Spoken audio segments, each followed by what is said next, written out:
మర్యాదైన పద్ధతి. Hi friends, welcome back to our channel DS kids. ఈరోజు నేను మీకు ఒక మంచి కథ చెప్పడానికి సిద్ధంగా ఉన్నాను. ఆ కథ ఏంటో వినడానికి మీరు సిద్ధంగా ఉన్నారా? అయితే కథ మొదలు పెడుతున్నా, వినండి. అనగనగా పూర్వం కువలయ్య భార్య పేరు ఏదైనా ఆమెని అందరూ కువలమ్మ అనే పిలిచేవారు. ఎందుకంటే ఆమె అచ్చం భర్తలాగానే ప్రవర్తించేది, భర్తలాగానే ఆమె తెలివితేటలు కూడా ఉండేవి కాబట్టి. కువలయ్య ఒక వడ్డీ వ్యాపారి. వాళ్ళు వడ్డీకి డబ్బుల్ని ఇస్తూ వాటితో వచ్చిన వడ్డీతోని అలా బ్రతుకుతూ ఉండేవారు. వాళ్ళ దగ్గర చాలా డబ్బు ఉన్నా కూడా వాళ్ళు చాలా పిసినారి. వాళ్ళు చాలా అంటే డబ్బు ఉంది కదా అని విచ్చలవిడిగా ఖర్చు పెట్టమని కాదు, కానీ వాళ్ళు వాళ్ళ అవసరాల కోసం కూడా ఖర్చు పెట్టుకునే వాళ్ళు కాదు. ప్రతిరోజు ఎవరి ఇంట్లో ఎవరు పిలుస్తారు, ఎవరి ఇంట్లో ఏం శుభకార్యం ఉంది, వెళ్ళి తిందామని అనుకునేవారు. అలాగే ఇంకా ఊర్లో ఎవరో ఒకరు వాళ్ళని పిలిచేవారు. ఇంకా వాళ్ళు ప్రతిరోజు ఇంట్లో ఒక పూటనే వండుకునేవారు. మిగతా 2 పూటలు ఎవరో ఒక శుభకార్యాలకి వెళ్ళి అక్కడనే తినేసి వచ్చేవారు. ఇంకా వాళ్ళ పెరట్లో పళ్ళ తోటలు కూడా చాలా ఉన్నాయి, కానీ ఎప్పుడు ఒక్క పండు కూడా పొరుగింటి వారికి కానీ ఎవరికి ఇచ్చేవారు కాదు. మొత్తం వాళ్ళే తినేవారు. ఇంకా చాలా పిసినారి వాళ్ళు కూడా. ఇంకా ఇలా ఒకరోజు కువలయ్య వాళ్ళ పెరట్లో రాత్రిపూట అలా నడుస్తూ ఉన్నప్పుడు వాళ్ళ పెరట్లో ఒక సపోటా చెట్టు ఉంటుంది. ఆ సపోటా చెట్టు నుంచి ఒక పండు జారిపోయి పక్క వాళ్ళ పెరట్లో పడుతుంది. పక్క వాళ్ళ పెరట్లో పడినప్పుడు కువలయ్య చూసి, వామ్మో, ఎలాగైనా ఆ పండు తెచ్చుకోవాలి అనుకుంటాడు. ఆ పక్క వాళ్ళ పెరటి ఆయన ఇంటి యజమాని పేరు రామయ్య. ఇంకా కువలయ్య పండు పడడం చూసి కువలమ్మ దగ్గరికి వెళ్ళి విషయం చెప్తాడు. అప్పుడు కువలమ్మ, వామ్మో, ఆ పండుని వాళ్ళకెందుకు వదిలేయాలి? మన పండు, మన పెరట్లో పండు, మన చెట్టు పండు, వెళ్ళు త్వరగా వెళ్ళి గోడ దూకి పండు తీసుకురా అని కువలయ్యకి చెప్తుంది. ఇంకా కువలయ్య వేగంగా వెళ్ళి గోడ దూకి రామయ్య పెరట్లో పడ్డ పండుని తీసుకుంటాడు. ఇంకా అలా తీసుకున్నాక కువలయ్యకి ఒక మంచి వాసన తగులుతుంది ముక్కుకి. ఏంటబ్బా వాసన అని అక్కడ ఇక్కడ చూస్తే ఏముంది, రామయ్య వాళ్ళ వంటగది తెరిచే ఉంటుంది. పెరటి వైపు ఉన్న మార్గం అలా తెరిచి ఉండడంతో కువలయ్య, ఆహా, వంటలు గుమ్మగుమ్మలాడుతున్నాయి, వీళ్ళు పొరపాటున తెరిచే ఉంచారేమో, కొంచెం వెళ్ళి తీసుకుందాం, ఎవరు ఏం గుర్తుపట్టర్లే అని కువలయ్య అనుకొని అక్కడ ఉన్న వంటలన్నిటినీ కొంచెం తన పంచలో సర్దుకొని ఇంటికి వస్తాడు. ఇంటికి వచ్చాక వంటల్ని కువలమ్మతో కలిసి పంచుకుని ఇద్దరు తింటూ ఉంటారు. ఇంకా వాళ్ళు, ఆహా, వంటలు చాలా బాగున్నాయని లొట్టలేసుకుంటూ తింటుంటారు. కువలయ్య, అవును, అంత అన్నము అవన్నీ ఎవరైనా అంత అజాగ్రత్తగా ఇంత మంచి వంటలు అలా వదిలేస్తారా? ఏంటో అబ్బా, రామయ్య వాళ్ళకి జాగ్రత్తనే లేదు, ఇంత అజాగ్రత్తగా ఉంటారా ఎవరైనా అని కువలయ్య అంటాడు. అప్పుడు కువలమ్మ, ఇలాంటి వాళ్ళ ఇంట్లో నుంచి రోజు అన్నం తీసుకుపోయినా ఎవ్వరికి తెలీదు, మంచిగా రోజు తినొచ్చు, మన సరుకులు పొదుపు చేసుకోవచ్చు అని కువలమ్మ అంటుంది. కువలయ్య కూడా అవును అంటాడు. ఇంకా ఇలా ఒక రోజు గడిచిపోతుంది. మరుసటి రోజు కువలయ్య ఎదురు చూస్తాడు, రామయ్యకి ఏమైనా తెలిసిపోతుందా, ఏమన్నా చెప్తాడా ఏంటి అని. కానీ రామయ్య ఏది చెప్పడు. ఇంకా కువలయ్య, అమ్మయ్య, వీళ్ళకి తెలియలేదనుకొని మంచిగా ప్రశాంతంగా ఉంటాడు. ఇంకా ఇలా రాత్రి అవుతుంది. రాత్రికి కువలయ్య మళ్ళీ వాళ్ళ గోడ దూకుతాడు. రామయ్య వాళ్ళ పెరట్లోకి వెళ్తాడు. కానీ ఈసారి వంటగది తలుపు మూసుంటుంది. కువలయ్య మెల్లగా తలుపుని ఇలా దొబ్బుతాడు. అంతే, తలుపు తెరుచుకుంటుంది. ఇంకా కువలయ్య వెంటనే వెళ్ళి ఈసారి కూడా వంటలన్నిటినీ తన పంచలో వేసుకొని సర్దుకొని ఇంటికి తీసుకొచ్చి కువలమ్మతో తింటుంటాడు. ఇంకా ఇలా మళ్ళీ ఇంకొక రోజు గడిచిపోయింది. ఈరోజు కూడా రాత్రి కోసం కువలయ్య ఎంతో ఎదురు చూస్తూ ఉంటాడు. ఇంకా రాత్రి కూడా అవుతుంది. రాత్రికి కువలయ్య రామయ్య వాళ్ళ పెరట్లోకి వెళ్తాడు, వంటగదికి వెళ్తాడు. కానీ ఈసారి మంచిగా అక్కడ పీటలు వేసి ఉంటాయి, విస్తరి కూడా ఉంటుంది. అప్పుడు కువలయ్య, ఏంటబ్బా, వీళ్ళకి తెలిసిపోయిందా ఏంటి అని అనుకుంటాడు. తెలిసిపోతే ఏముందిలే, ఈ ఒక్కసారికి ఎలాగో అలా తీసుకెళ్ళాం, తెలిసిపోతే రేపటి తిప్పలు కదా చూసుకుందాం అని కువలయ్య అనుకొని వంటగదికి వెళ్ళి వంటలన్నిటినీ ఆ విస్తరిలో సర్దుకొని విస్తరిని తన ఇంటికి తెచ్చుకొని కువలమ్మతో కలిసి తింటుంటాడు. కువలయ్య జరిగింది మొత్తం కూడా చెప్తాడు. అప్పుడు కువలమ్మ కూడా, ఏదైతే అది అవుతుంది ఉందిలే, ఏం కాదు, ఏం బాధపడకు అని ధైర్యం మాటలు రెండు చెప్పి వాళ్ళు వంటకాలు తింటూ ఉంటారు. ఇంకా ఇలా ఒకరోజు గడిచిపోతుంది. మరుసటి రోజు రామయ్య వాళ్ళ ఇంటి ముందు పెరట్లో చాలామంది జనం పోగై ఉంటారు. ఎందుకుంటున్నారబ్బా వీళ్ళందరూ, ఏం చెప్తున్నారు, ఈ రామయ్య ఏం చేస్తున్నాడని కువలయ్య కూడా వెళ్ళి చూస్తాడు. ఇంకా రామయ్య ఊర్లో జనాలకి ఇలా చెప్తాడు, మా ఇంటికి రోజు దేవుడు వచ్చి వంటల్లో మిగిలిపోయిన వంటల్ని తినిపోతున్నాడు అని రామయ్య చెప్తాడు. ఇంకా ఊర్లో వాళ్ళు, ఏంటి దేవుడు మీ ఇంటికి వచ్చి మిగిలిపోయిన వంటలు తింటున్నాడా, ఎలా నమ్మమంటారు అని అంటాడు. అప్పుడు రామయ్య, అవును కష్టమే నమ్మడం, కానీ మేము రుజువులు కూడా చెప్తాం వినండి. మొదటి రోజు మా ఇంట్లో పిండి వంటకాలు, కొన్ని వంటకాలు మిగిలిపోయాయి. వాటిని వంటగదిలో పెట్టి వదిలేసాం. అవి మాయమైపోయాయి. పొద్దున్న లేచి చూస్తే ఏ కుక్కనో ఏదో తినుంటుందిలే అని అనుకున్నాం.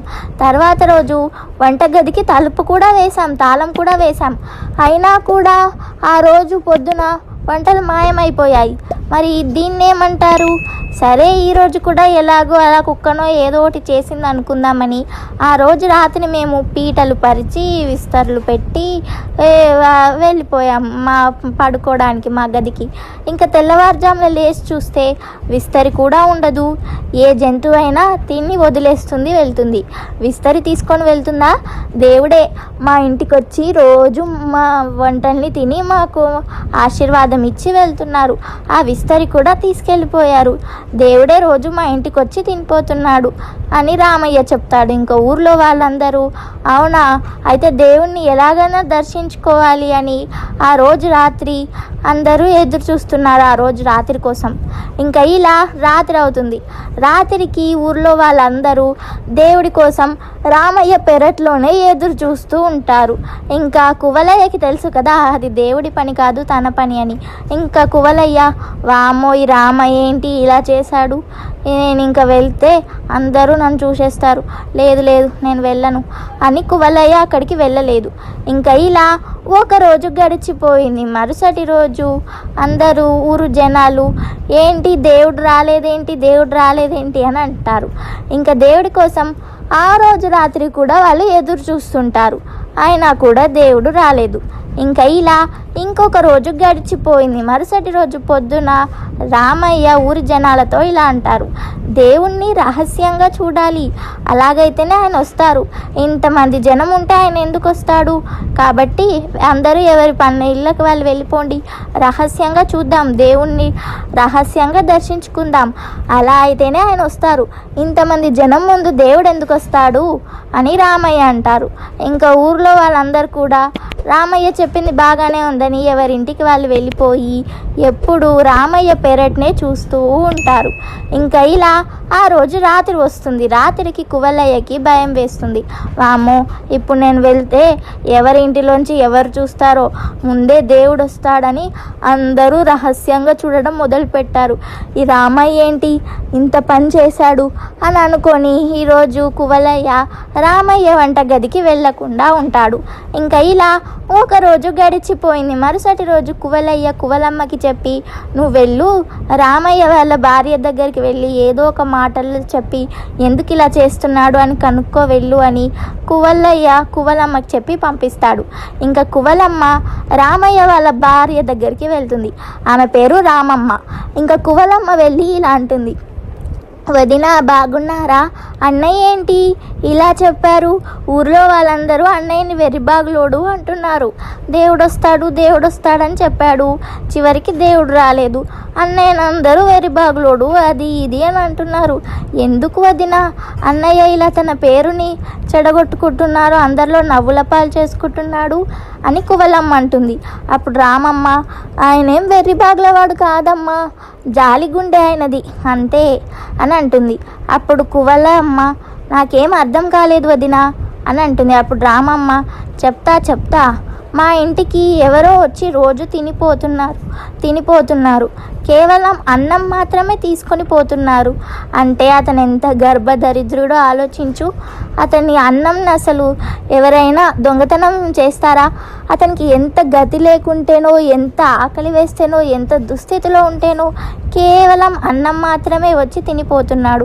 అలాంటి వాడికి ఎలాగైనా సహాయం చేయాలి. ఇంకా ఆకలితో ఉన్నవాడికి అన్నం పెడితే దేవుడికి అన్నం పెట్టినట్టే అని మా ఆయన అంటూ ఉండేవారు.